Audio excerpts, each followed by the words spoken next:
Another episode here of We Talk Fantasy, Gozilla Media's fantasy football podcast. Before we get into any fantasy talk, let us congratulate the man who is in the bottom portion of your YouTube video. Happy birthday to Chet Davis. Welcome to the Dirty 30's, my friend. Congratulations, you made it. Thank you very much. Had like a minor panic attack last night about turning 30, but doing better today. Welcome. Kyle, I was going to say, any advice to Chet now that he's in his 30s? No, nothing we haven't already talked about. Our liver we're going to hell. Everything hurts. It's no different. I like you start with "we're going to hell." Like we can't even believe at this point. But we've already been washed for years. Like washed up. Everything hurts. It's like when Cameron and I got married, and they're like, "Oh, how's married life?" And I'm like, "Oh, it's the same as what it was." It's like what's like turning 30. It's the same as it's been. It hurts. I'm tired. Like, I think right after my 21st birthday, it's just been 30 ever since. Like that was it, and then downhill real quick. You'll feel it like in 2 months, 3 months. The next time you really party too, you're going to be like, oh my God, it's like the third day. Why is it Tuesday and I'm still feeling it? No, I'm retired, man. Like we had a way too eventful summer, and I'm done. I'm good. No more friends. No more bachelor parties. I'll go to some weddings for the hors d'oeuvres, but that's it. That's it, huh? That's it. I'm a big hors d'oeuvres guy. Get out before that. And Kyle knows I also love some late night ice cream at weddings, or some gelato, as the fancy people say. I just now imagining Chet like with a walker. Get me out of here before the music plays and they start grinding on each other. I got to get out of here. All right, well, talking about hurting and things that are bad, I think the opening theme of week 7, we thought it'd be bye weeks. We thought it'd be bye-mageddon. It was an historically terrible week for quarterbacks. I'm watching Red Zone. I'm like, can anybody be good? Can somebody throw a pass besides Tom Brady and Aaron Rodgers? Here are some of the numbers that were posted in the Gozilla Media Fantasy League from quarterbacks that played. Jimmy Garoppolo, 5.24. Davis Mills, 3.4. Mike White, who got in for Zach Wilson, 8. Patrick Mahomes, 7.74. We'll get to Mahomes a little later. Goff, 11. Geno Smith, 12. Keenum, 12. Bridgewater, 14. We get the point. Terrible job by quarterbacks. Mr. Birthday Boy, welcome to the 30s. I'm going to start with you. Is it a trend? Is it just the part of the season? Is it something to be concerned about? What do we make of this horrendous quarterback play in week 7? I think it actually does have to do in large part with bye-mageddon. A lot of those big names, guys you typically would be starting, weren't there. The Josh Allens, the Dak Prescotts, the Justin Herberts. Like those are big names that weren't available, so you were forced to stream players. And then coupled with the fact, horrible weather.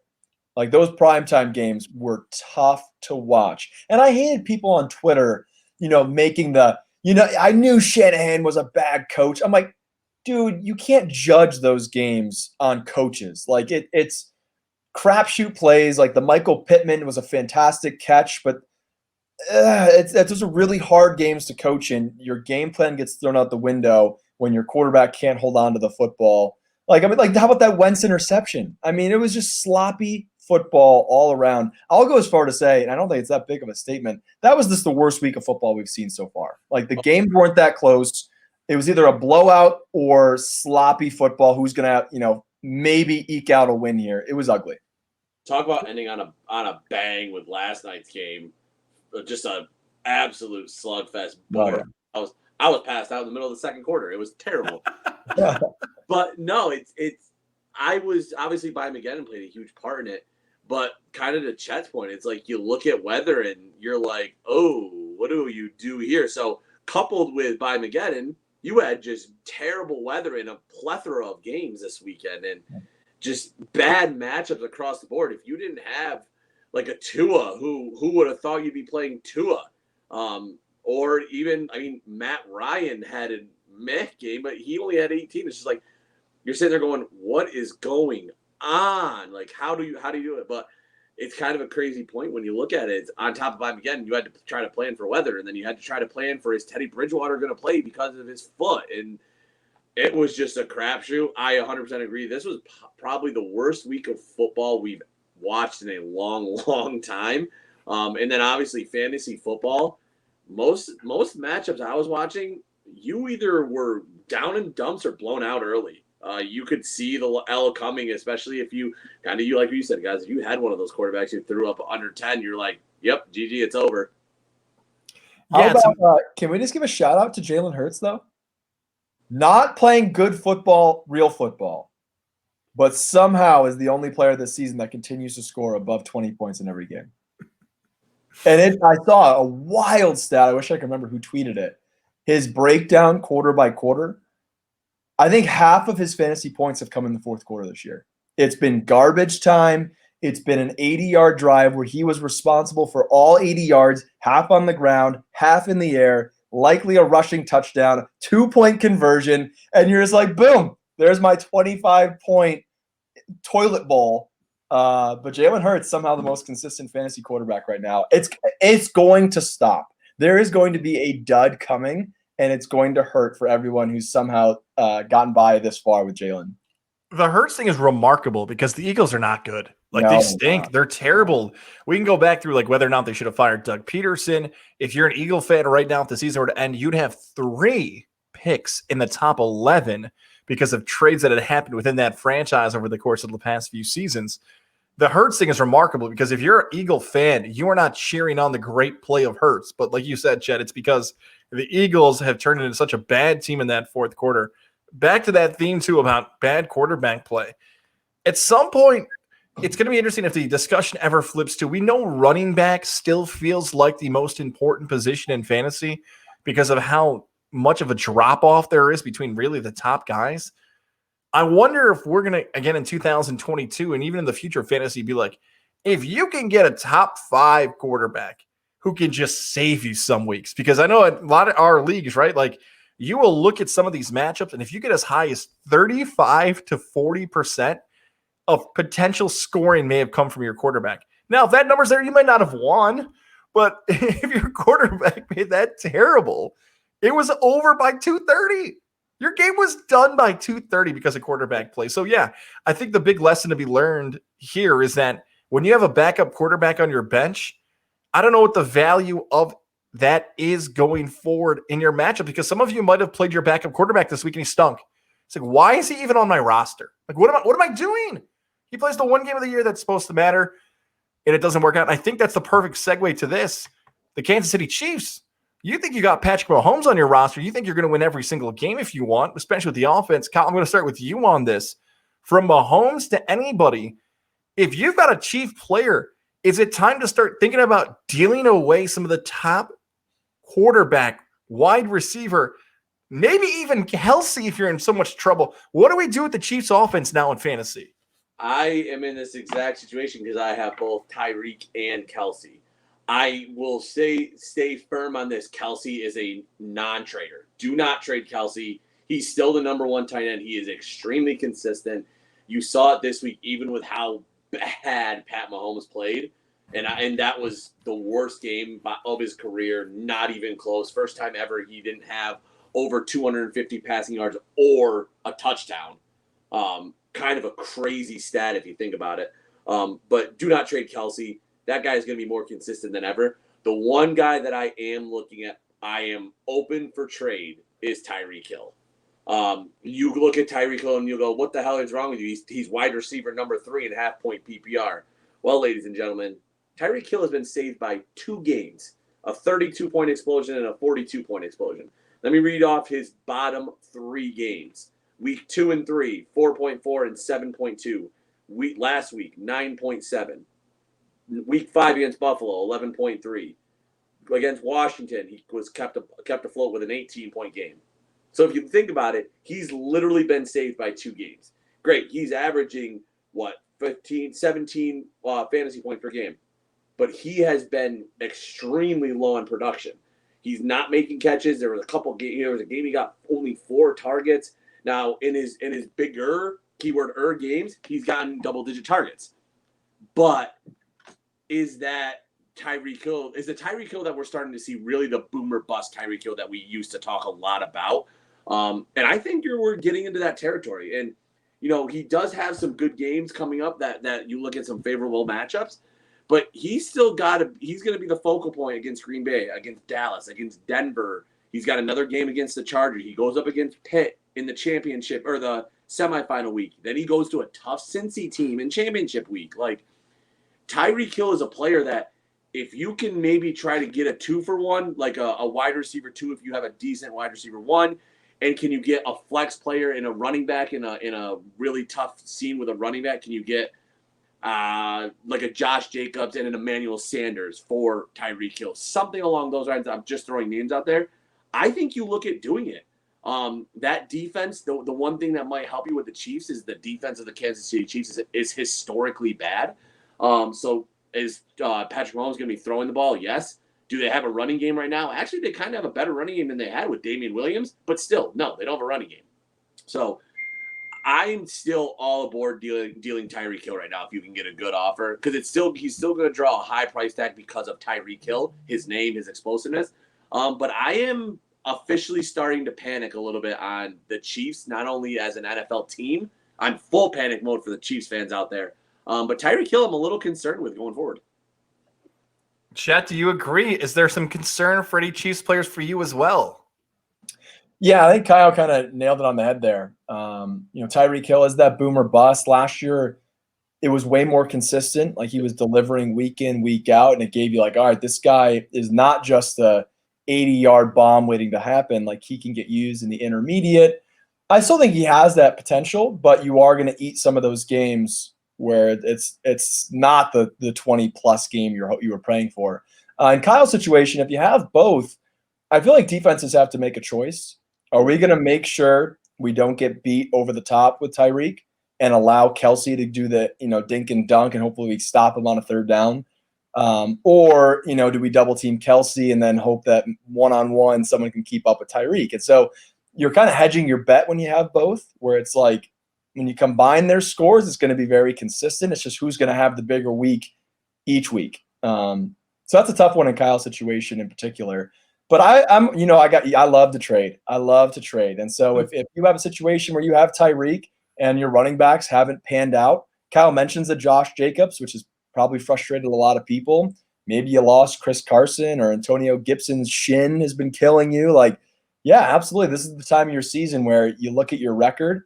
And if you have Tyreek Hill and you're looking at a 2 or 3 win season, it's time to deal him and try to get that 2-for-1 that Kyle mentioned, a guy that maybe is a little bit more consistent in double digits at the wide receiver position, and then a running back who he thinks might have a bigger second half of the year. So I think it's always good look. I'm with Kyle, though. I think Kelsey, you're just not going to get a return at tight end that's going to be worth it. So unless you're going to be able to trade with someone where you do a 2-for-2, I'll take a step back. Let's use Mike Gesicki, for example. I'll do a deal with Kelsey and an RB2 for your RB1 and Gesicki. I might think about that because I don't think there's that crazy of a drop off between those top 4 tight ends. But once you get past that, you start streaming tight ends, you start getting offers. Kelsey's never going to give you an offer. And just to add to the Hill thing one more time, too, this is what makes leagues like dynasty leagues and in particular keeper leagues so much fun, because more than likely your trade deadline's in 2 weeks because of the expanded regular season. So you've got probably about another 2 weeks. So I'm not ready to say right now the price on Hill is the highest it can get. But within these next 14 days, in those long-term leagues, you can get Hill for what? A future second-round pick?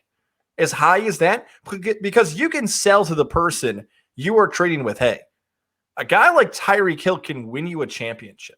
If you're at 3-4 right now, or 2-5, like Chet said, and you're balancing in between whether or not you're going to be a playoff team, and you put Hill on that team and you sell it to him, it's actually probably true that he could, but that's your best sell you're going to get here. So, yeah, you got to make the move and see if you can find points from somewhere else. And just to add to the Mahomes thing, you guys nailed the Kelsey thing, but Mahomes, he's got to be on the list of guys you never trade. And I know injury is always a concern. That was a weird play that he got concussed on at the end of the game. But here's my theory on Mahomes.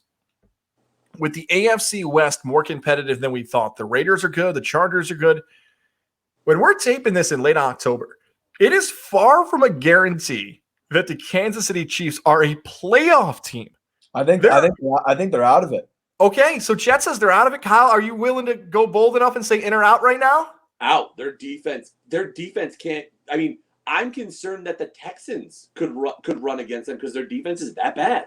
I really am. Yeah, so you both think they're out. I would lean towards in for now, and I might change my answer next week. But on a fantasy perspective, what I love about the Mahomes thing is that if Kansas City is fighting for a playoff berth, there is no chance in hell Andy Reid's going to hand off the football in December.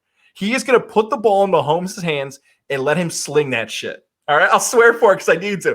Mahomes is going to tear it up in December. So if you've got Mahomes on your team, you got to pray that they're fighting for a playoff berth in week 15, 16, and 17 because they're going to be fighting. So there you go. Like Mahomes is going to be the guy slinging for the games.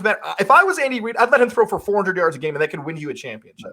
Yep, I completely agree that it's going to be very tight. Could they get in? Absolutely. Are they going to be fighting with the Chargers, with the Raiders, the Bengals? I mean, that wild card. Luckily, it's expanded for them this year with that extra spot. But that even then, I think it's going to be really tight. They're going to probably be fighting with the Patriots if they're able to get on a roll and get the automatic wins against the Jets. I guess they already swept the Jets, but yeah, I think come end of the year, that's going to be a very tight race, and I can't believe we're saying that Patrick Mahomes' team is not a shoo-in for the playoffs. Well, we're talking. Go ahead, Kyle. The other thing that I've been really concerned with for Patrick's sake is his offensive line is bad. Yeah, it is terrifyingly.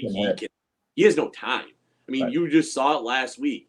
He was just getting mauled by the Tennessee defense. And now, granted, I think that Tennessee linebacker core, now that it's healthy and that defensive line is starting to play pretty darn good football.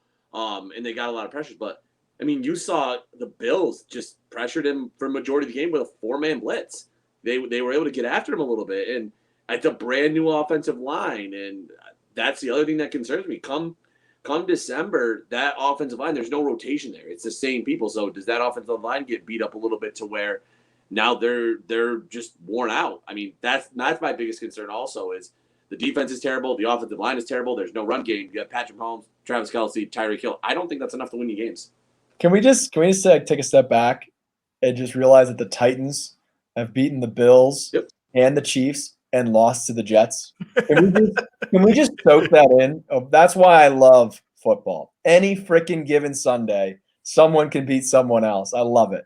On the most recent Levac and Goz, so you can go back and listen to the Gozilla Media podcast, we did the NFL power rankings to figure out where the Titans stood. And I now have this thing. Jonathan, one of our listeners, wrote in and said, instead of remember the Titans, Goz is calling it respect the Titans. That they're the 9th best team in the NFL. No matter what they do, they feel like they're the most disrespected team. I called them the Wake Forest of the NFL. No matter what they win, people are like, yeah, but. And that's how Tennessee continues to feel for this. We got some trade, and we got a Bills one coming up here in the Johnstone Supply in Troy mailbag. Fall is officially here. You're starting to see the weather hit that 40, 45, 49.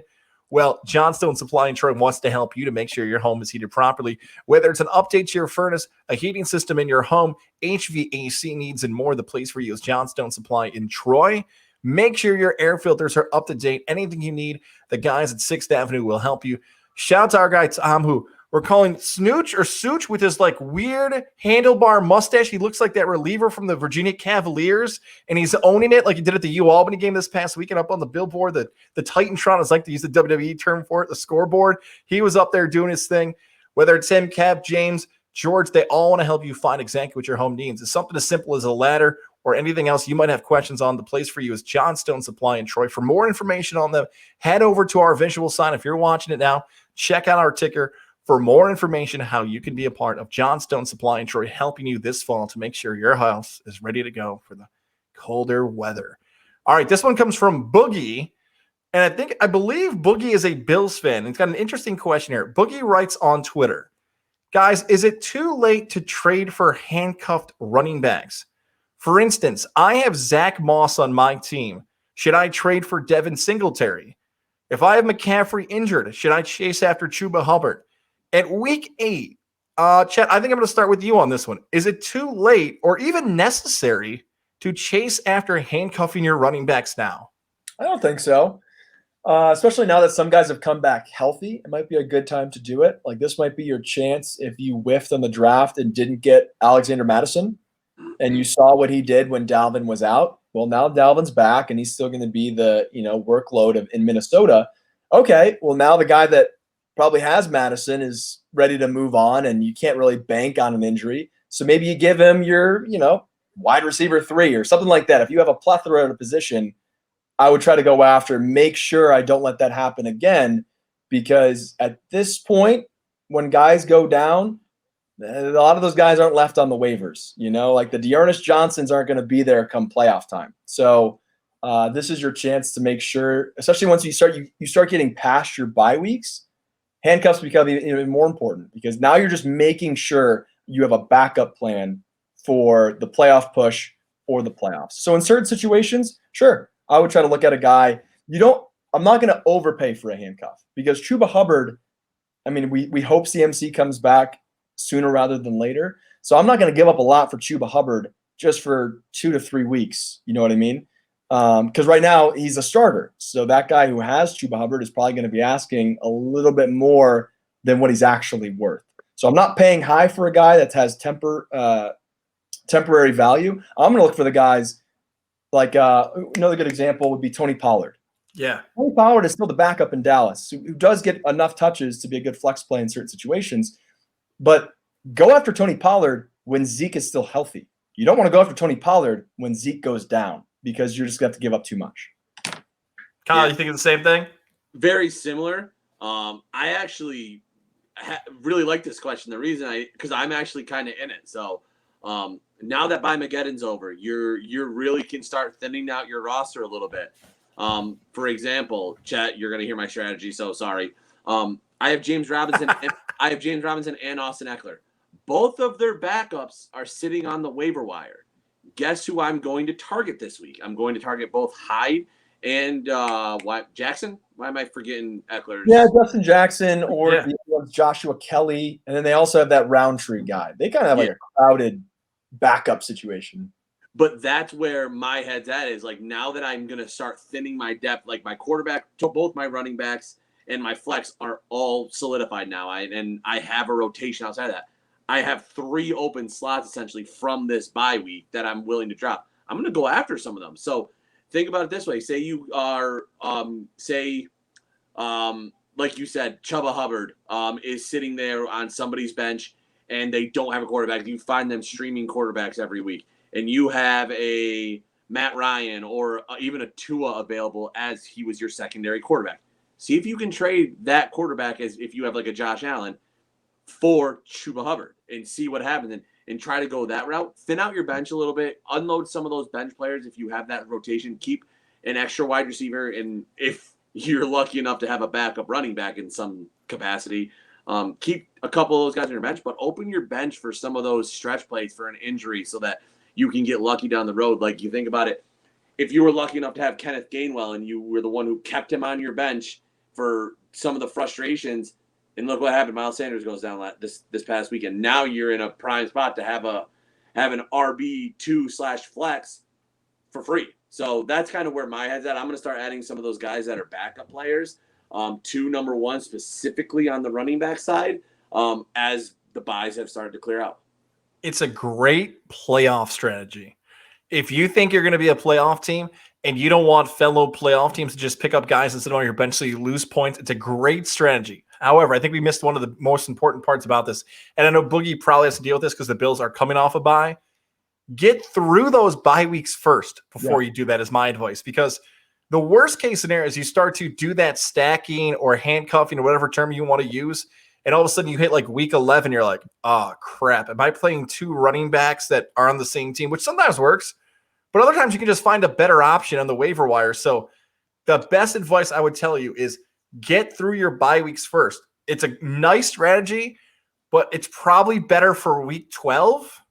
Now, there are some leagues, and I think Kyle and Chet are both in one of these leagues, where the trade deadline goes way deep. Like, it could go all season long. So if you're in a league that has a way deeper trade deadline, you don't have to do it now. Like, you can wait maybe even a month to like Thanksgiving to pull that off. So the other thing too, as a fellow Bills fan, if your portion was Zach Moss, you want to hang on Singletary? Hell no. Don't do it. Not worth it. I just dropped Singletary in that other league because the Bills don't have a running game. And until they show me that they have a running game, I thought I scored when I grabbed Singletary off the waiver wire. Nope. They just don't have a running back. Josh Allen needs to throw 50 times a game.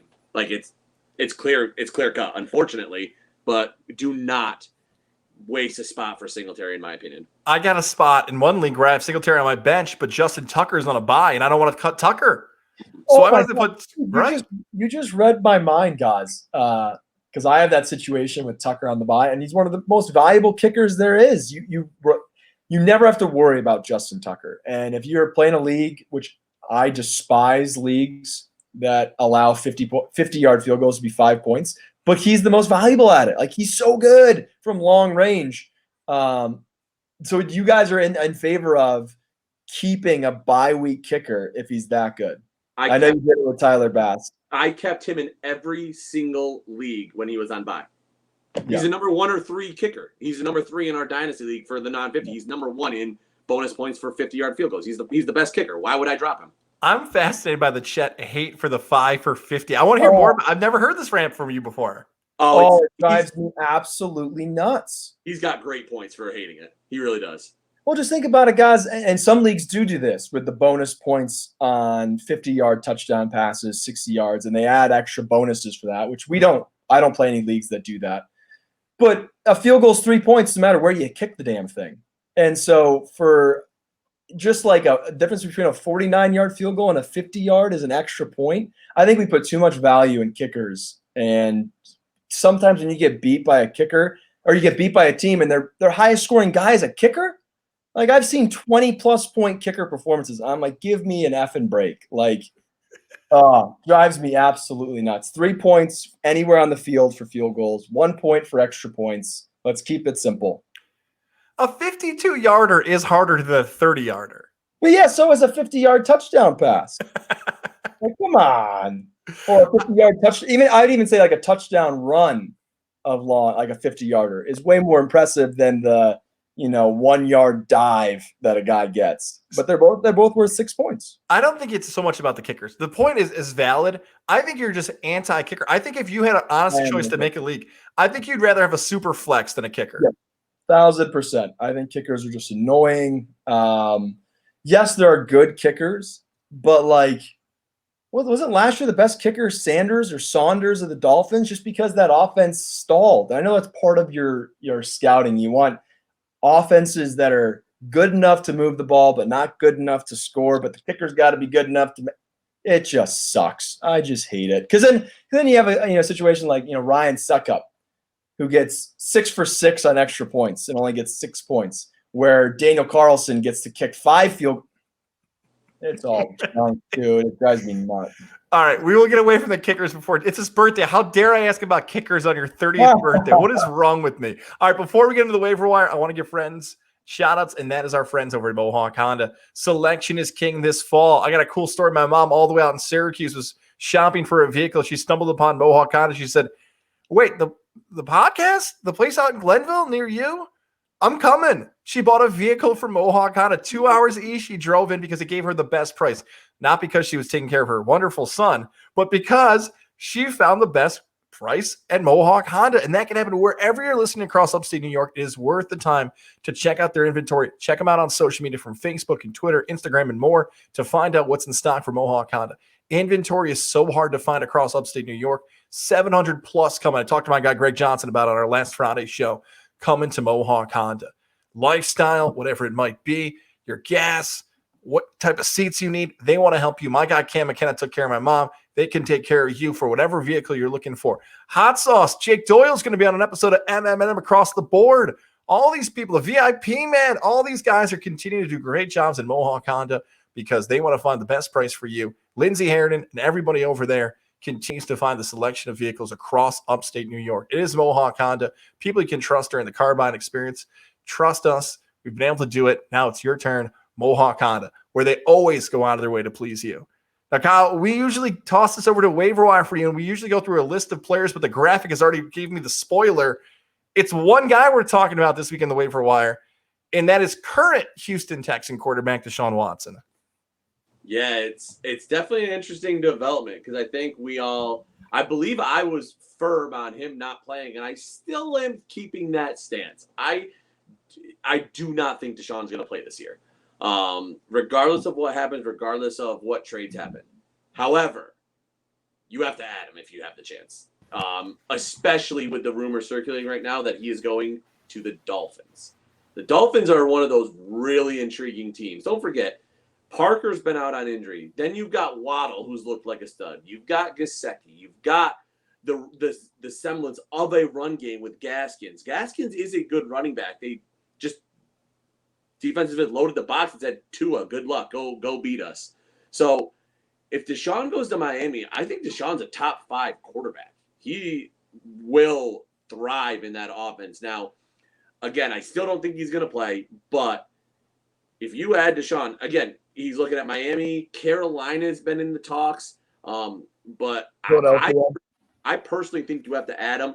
And also think about this: if you're in a dynasty league, and he is somehow on your waivers, throw him on your bench, keep him there, because if he goes to a situation that's too good to turn up to not take, you're going to be in a great spot for a starting quarterback next year. Yeah, it's fascinating. It really is, because it's updates every hour, every day, trying to figure out where he's going to go. Reports last week was that a deal was going to get done, and it didn't, and now the trade deadline is closer and closer. I saw a tweet, and I won't call out who tweeted it in the fantasy world, saying, you should go after, because the 3 teams that Kyle mentioned, the Panthers, the Dolphins, the Eagles, you should go after those weapons.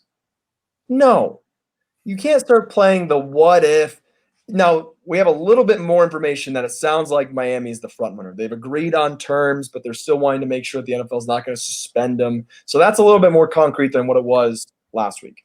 But don't be like, oh, I could go to Carolina. I'm going to go trade for Robbie Anderson. No. The only thing that I might do in those situations with those 3 teams is wait a little bit.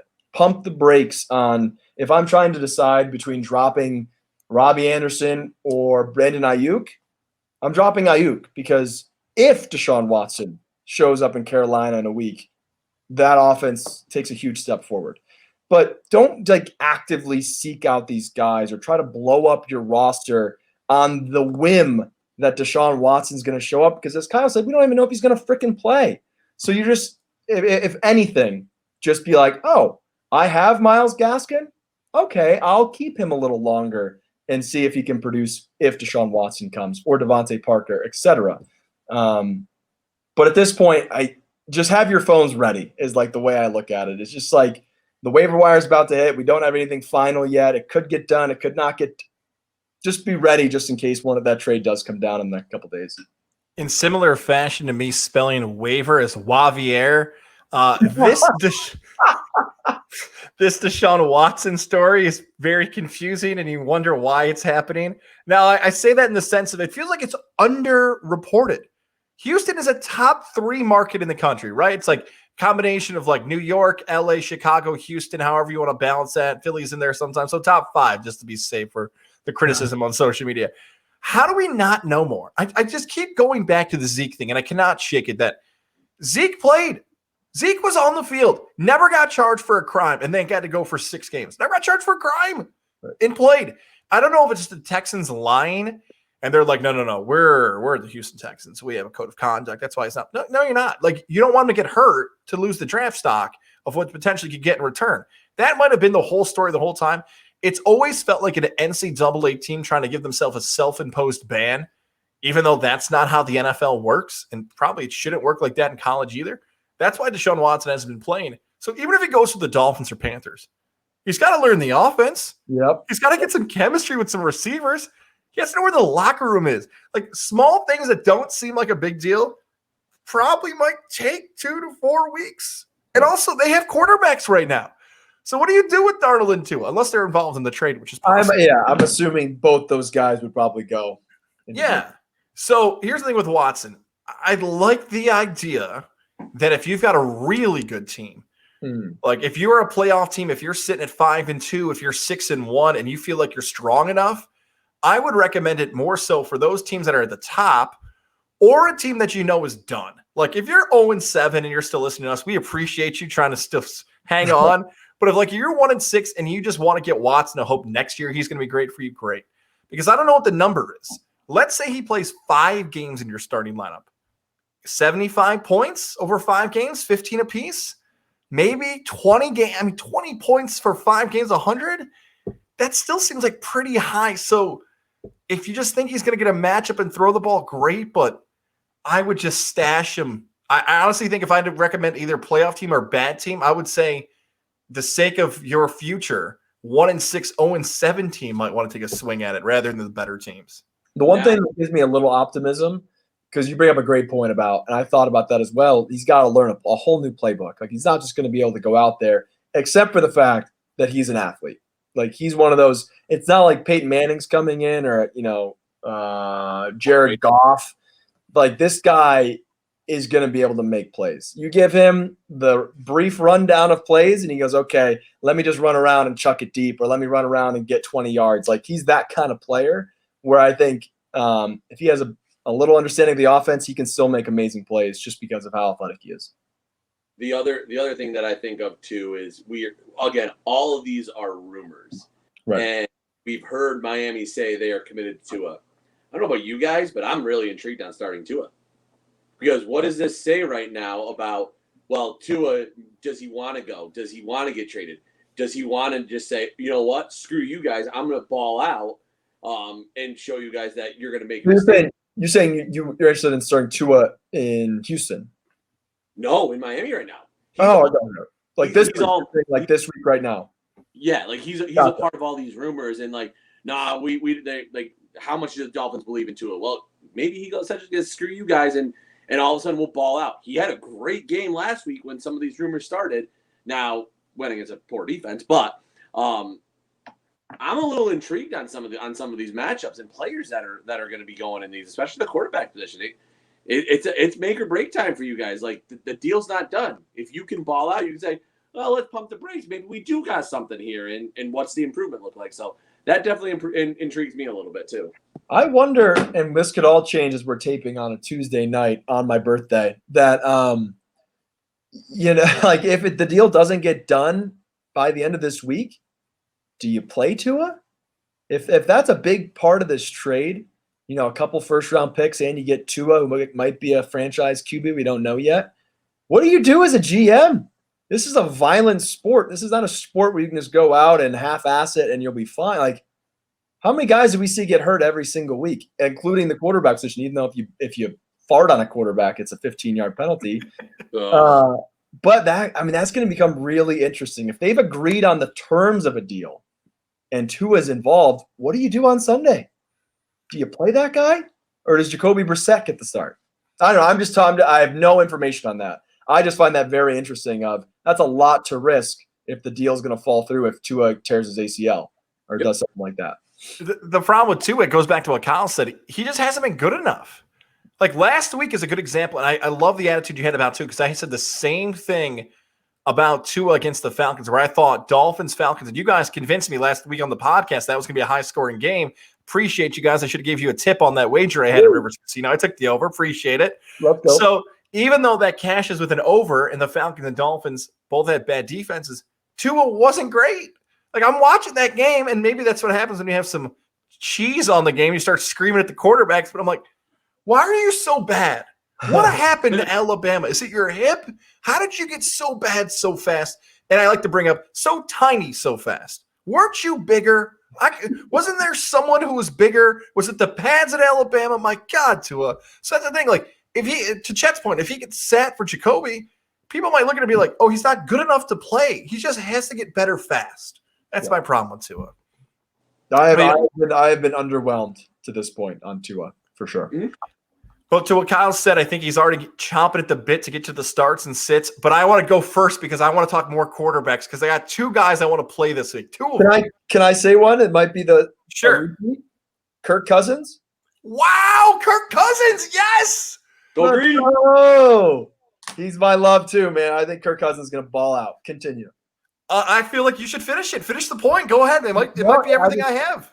He's been a pretty consistent quarterback this year. A home game against Dallas, coming off of a bye week. Sure, that Dallas defense with Diggs has been coming up with big plays, they've also been giving up a lot of big plays. And I love the fact, sure, if Diggs is going to go shadow Jefferson and you want to stay away from the current defensive player of the year, Adam Thielen is still there and hopefully healthy after getting banged up earlier in the year. So I don't know. I just think it's a great matchup where I think it's going to be high scoring, primetime game. Give me some Kirk Cousins, man, especially we don't have the bye-mageddon of last week, but if you're in a situation where Lamar Jackson is on bye, I love Kirk Cousins as your streamer of the week. Totally agree, Chet. Love it. The Cowboys are good, up to 9th most fantasy points, according to Yahoo, 2 quarterbacks this season. You nailed the bye week. Another fun stat for our people who like to invest in the games like I do. The Cowboys are the only team this season that has covered the spread in every single game. You think Vegas catches on to that finally, and they're like, no. We know you guys are making money off Dallas. And remember, Dallas is a national brand, so they're always going to see more money on their games. Yep. I think they're getting ticked off sports books and saying, enough of this. We need to figure out a way to win some money on the Cowboys. I think the Vikings will beat Dallas, and I think Kirk Cousins will have a big game. I'm not willing right now to say it's going to be a shootout like you are, but I think, and by the time I'm over and under at that point, I think Cousins will have a big game fantasy-wise. I'm curious how Dallas handles their offense. If it's more to Zeke, more to Dak, if Mike McCarthy is an idiot and terrible plays with the jury still out on whether or not McCarthy is a great coach. I love the Cousins play as well, so I'm totally with you on that. No, the jury actually just came out, Kyle, and they said guilty. Yeah. He sucked. The jury just told me. I have an IFB in, and they said the decision is in. Mike McCarthy sucks. You know what, Cal? He does. He's terrible. You know what? Before Cal, I got to cut you off because now that I have McCarthy, I want to add one other quarterback who's not very good, who I think sucks, who I think is going to have a great game this week. Teddy Two Gloves. I love Teddy Bridgewater's matchup. I've had so much fun about crapping on the Broncos and saying bet Bronco unders till your eyes bleed. It's the worst team to watch in the NFL. I almost called them the R words. The Washington football team has given up the most points to fantasy football quarterbacks this season. Come on, Teddy. Like Kyle just said, here's a proving ground. Are you good? Are you overrated? Are you the Bronco quarterback for the future? Here you go. Heineke put up a bunch of points if he didn't stop falling at the 1-yard line last week. I almost picked him, but I can't trust him now. I think Teddy Two Gloves has a great game against Washington. See that? My big love for the week right now is Mr. Christian Kirk. Going up against Green Bay, back-to-back weeks with a touchdown. I think this is going to be a slugfest. I am still low on this Arizona defense. I don't believe in them. I'm hoping that this week maybe they prove me wrong this week. But I think their pass rush is good. I think their secondary is poor. And obviously you're going up against Aaron Rodgers. Now we'll see what happens with Devontae Adams. But I think they're going to have to air it out. Christian Kirk has had a couple solid games. He's had a total of 18 targets over the last 3 games. The yardage scares me a little bit because he hasn't had more than 75 yards, which was last week against Cleveland. But I like Christian Kirk this week. Back-to-back weeks with a touchdown. Give me a little Christian Kirk love. And then you're probably not in a situation where you're not starting him, but I also really like Damian Harris this week going against the Chargers. They're going to have to run the ball. That Chargers defense is very susceptible to the run. Not good on the ground. Damian Harris, after having a really rough stretch, I think he got hurt somewhere in there. Came back with 2 good bounce-back games. Now, granted, bounced back against the Jets. Let's pump the brakes a little bit, but had a really good game against Dallas. So give me some Damian Harris in your starting lineups this week. Love it. As someone who has a lot of Damian Harris. I'm going to piggyback off of that Thursday night game. Again, with the Ravens on bye, so no Mark Andrews. Vegas on a bye. Darren Waller was already hurt. He's not playing again. I like Robert Tonyan. If Devontae Adams, who seems like he's going to be an outside chance of playing, he has to do the double negative test and be asymptomatic. And then you have Alan Lazard now on the COVID reserve. Like, you're running out of people. Sounds like MVS might be able to play, but give me Robert Tonyan. If they have to keep up with this Cardinals offense that can score, it seems at will. I think Robert Tonyan, who's been very disappointing, he's coming off of his best game of the season, but has not been the same Robert Tonyan we saw last year. I like Robert Tonyan to score at least 1 touchdown in that Thursday night game, especially with all the wide receivers down. So if you're looking to stream a tight end, Robert Tonyan's the guy to go to. Love those plays. Love Damian Harris. Love Big Bad Bob Tonyan. That's like, just to defend Big Bad Bob there for a second.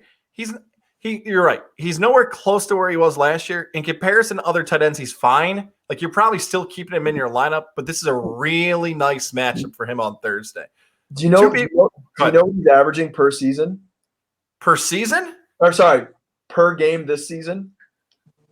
7? Yeah, 5? Yeah, it's been real bad, unfortunately. He is coming off, I think he had a 16-pointer that boosted that to 5. But prior to this past week, which he had the 5 catches for 63 yards and a touchdown, he did not go over 10 yards in 4 consecutive weeks. That's tough. And we know tight end's a tough position, but you can find guys getting over 10 yards on the waiver. Like, it's bad. He's got 2 touchdowns all year. Yeah, you know what? That's totally spot on. And I'm looking at like when Gronk is still above you and Gronk has missed games, that's not a good Exactly. Hey, half-point PPR, Tunyon's tight end 21. If Tyler Conklin walked into the room right now and told me he was the tight end for the Vikings, I would tell you I don't believe you. I don't think that's true. I'm going to sit these two guys, same game, same matchup, Rams, Texans. I think everyone looks at the Rams and always thinks high-powered offense now. The Texans' defense has had shades of being actually pretty good. Like there were times they slowed down Mac Jones. They're actually slowed down the Cardinal offense up until like midway through the second quarter. So they've actually done a better job in fantasy to slow down defenses. Robert Woods is my sit because Cooper Kupp is on a historic pace right now. And I feel like now with that pace being public, the options cup every single time, I don't know what – I'm going to go with another Big Bad Bob. I don't know what Big Bad Bob Woods is going to do. So I sit him. And Brandon Cooks, you started off great for me, man. I keep leaving you in my lineups. You're out. You're out of the lineup. You're done. The Rams defense is pretty good, and their secondary in particular. So you're both out of the lineup, and in particular, Cooks. I don't like either one this week in that matchup. Yeah, you're finally listening to me with Brandon Cooks. That sounded like me with LaVisca. Weird. Full apply. Shit nuts. So my 2 benches, people, please chill out on the hype. Uzama. Bring it back down to earth. 1 game this year, he's had over 3 targets. Yeah. Let's chill. He had a boom game last week. Huge. Had a boom game a couple weeks ago. Cool. Before that, 1 touchdown for 9 points, 0 touchdowns for 2.6 points, 0 points, 1.4. Like, chill. Do not, if you have a different tight end option, sit him. Don't buy in. Like, that is a bye week tight end that you hope you get lucky with. So, my big thing, do not play him. Just don't. Like, chill out. Funny side story on that. So I get a text as a commissioner of our Dynasty League at 12 p.m., so an hour before kickoff. A guy texted me being like, hey, man, I'm working on a trade right now. If I get it to go through, will you push it through? I'm like, yeah, sure. Why not? I'm at brunch drinking a fancy cocktail. Sure, let's do it.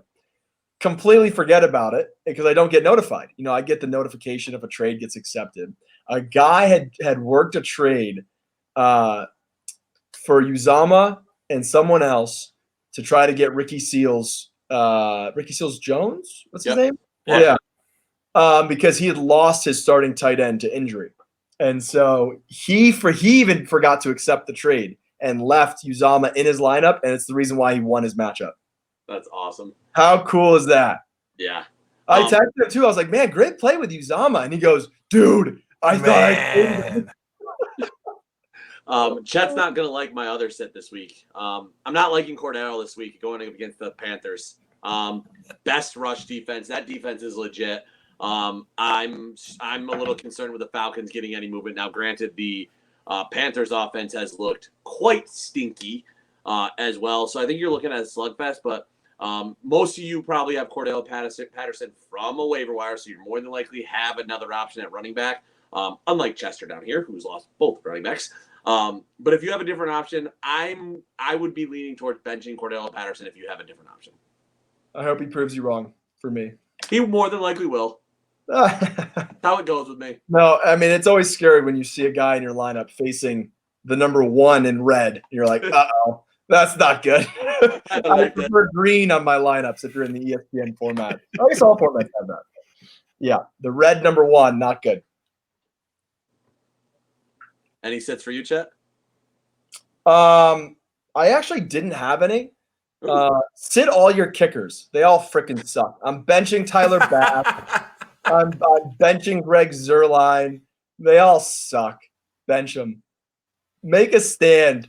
Win without your kicker. I actually got my ass handed to me this week because I didn't want to drop Tyler Bass and I didn't pick up a kicker because I was like, yeah, it's not worth it. It's that Yahoo league where I put up 68 points.